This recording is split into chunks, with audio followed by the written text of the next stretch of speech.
Okay, so I'm just going to spend about 5 or 10 minutes just looking at the assessment for SW2070. I'm going to be working in between this screen and another screen, so my eyes will be darting about a bit.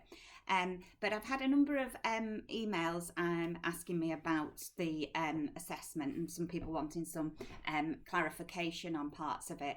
And I think that, one of the things that you really must do is go and read the guidance that I've put on, because I've tried to be as specific as I possibly can. So some people are emailing me saying they don't understand what they're meant to be doing, and I would want to make sure that you have read this information that is on situated on module information, and you'll see the details there. So just quickly to go through them. You've got 3 elements. Element 1 is the one-page profile and the reflection. Element 2 is the person-centered tool and the reflection. Element 3 is the mind map. Okay, so Element 1 is looking at Learning Outcome 5, which is about your own professional development. So you need to go and have a look at what that learning outcome is. For this piece of work, you need to download the one-page profile. So hopefully you've all done your one-page profiles and you've brought them to teaching, and maybe you've had a look at how they might be improved. And from seeing other examples, you'll see that the more detailed you can be on the one-page profile, the better within one page. So it's not about just lots and lots of information, but it's about some specific information. So we talked about saying, instead of, I socialise with my friends, what do you do when you socialise with your friends? So that it could start a discussion and we could get a better understanding of you as a person. The other thing that I talked about when you said the support that you may need, try to make those positive statements. Don't use any negative statements or instructions of what people shouldn't do, but more about what people can do to support you. The reflection is an opportunity for you to reflect on that experience of completing a one-page profile.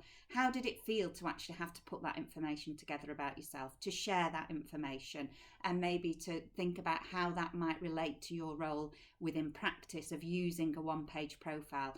If it was at all meaningful for you to engage with that exercise, what do you think it might mean for individuals? And what might be some of the benefits of sharing information about yourself in practice? So within that, I want you to think about some theory and think about some references that you could use to support some of those areas.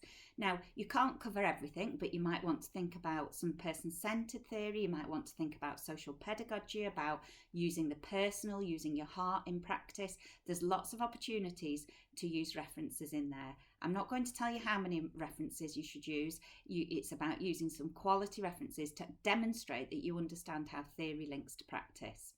So element 2 is looking at learning outcomes 2 and 4. So you need to have a look at what those are. So it's about critically applying the person-centered tool in learning outcome 2. And it's about discussing and evaluating the values embedded within things like empowerment, citizenship and personalisation. So the person-centered tool, you must submit the actual tool that you use. There's instructions that I want you to have a look at in terms of who you can use for that person-centered tool, and it's really important that you follow that, and that's on that document that I've been referring to.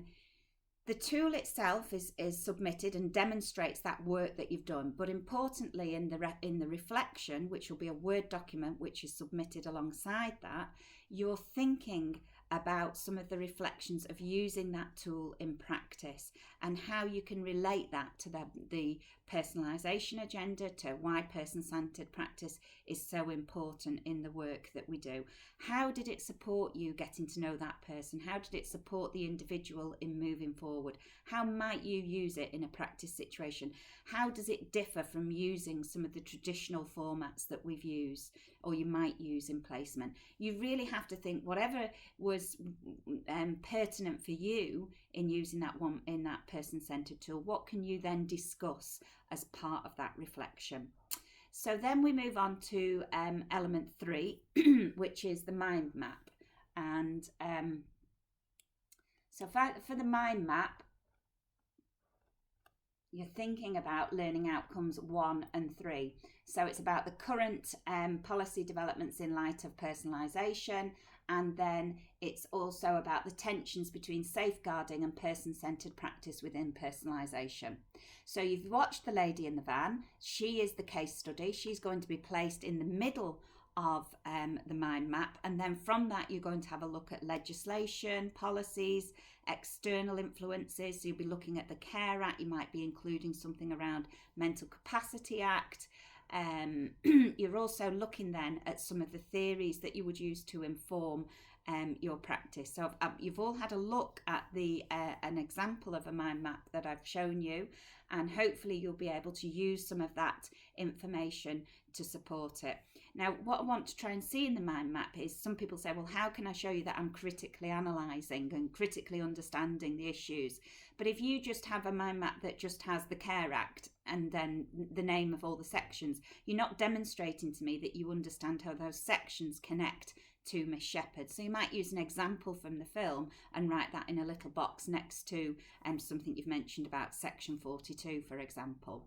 In terms of references for the mind map, you could actually put those references in a little box, and as part of the mind map, you could just use them as you're going along with each strand that you've talked about.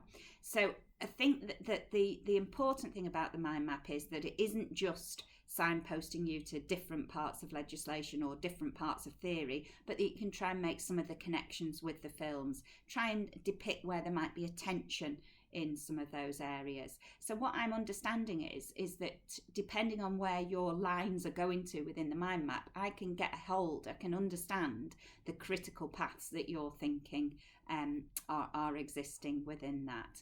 So that has to be submitted as a PDF. What is important to know is that it has to be a PDF. It can be a small, when it actually appears on your screen, it could be tiny. I can zoom in. What I cannot do is to link onto any hyperlinks within there. I can't link onto an audio an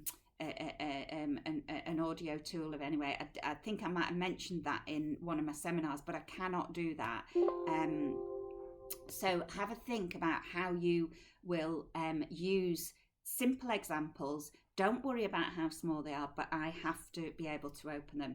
And I've also put an announcement out on Blackboard about using MindView, which is free and is on the university PCs if you need it. So hopefully this has helped you. Good luck with it. Try not to compare too much to other people, because I'm expecting lots of different essays and they're not all going to be the same. So have a bit of confidence, and if you're following this guidance and the guidance that's written, I really feel that you should be able to make a good go of this.